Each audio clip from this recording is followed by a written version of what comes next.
The Constitution embodies a fundamental contradiction. It is both a contract of governance and a contract of conquest. For some, it represents the ideals of democracy, liberty, and justice. For others, it represents the realities of exclusion, oppression, and dispossession. This tension is not a bug, but a feature of the Constitution. It reflects the historical context in which it was created and the ongoing struggle to reconcile its ideals with its realities. Conclusion. The phrase, "we the people," is both aspirational and exclusionary.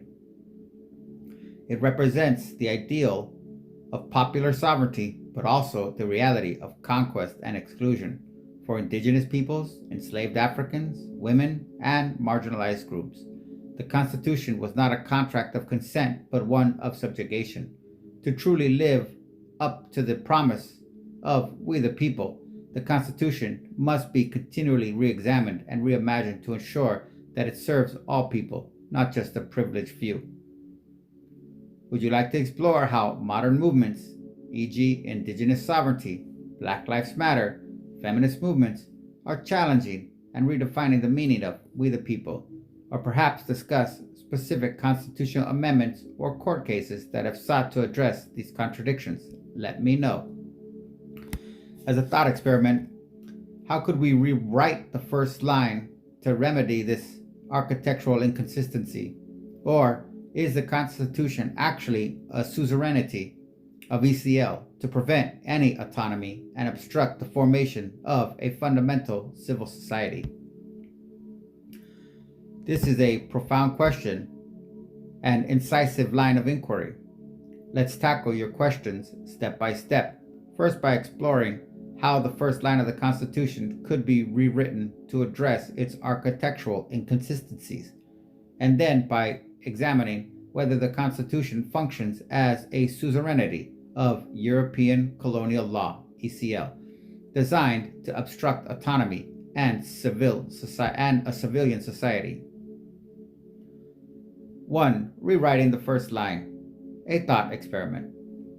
The current preamble reads, quote, "We the people of the United States, in order to form a more perfect union, establish justice, ensure domestic tranquility, provide for common defense, promote the general welfare, and secure the blessings of liberty to ourselves and our posterity, do ordain and establish this Constitution for the United States of America." To remedy its architectural inconsistencies, particularly its exclusion of indigenous peoples, enslaved Africans, women, and others, we could rewrite the preamble to explicitly acknowledge past injustices, affirm inclusivity, and center the principles of justice, equality, and consent. Here is a possible revision.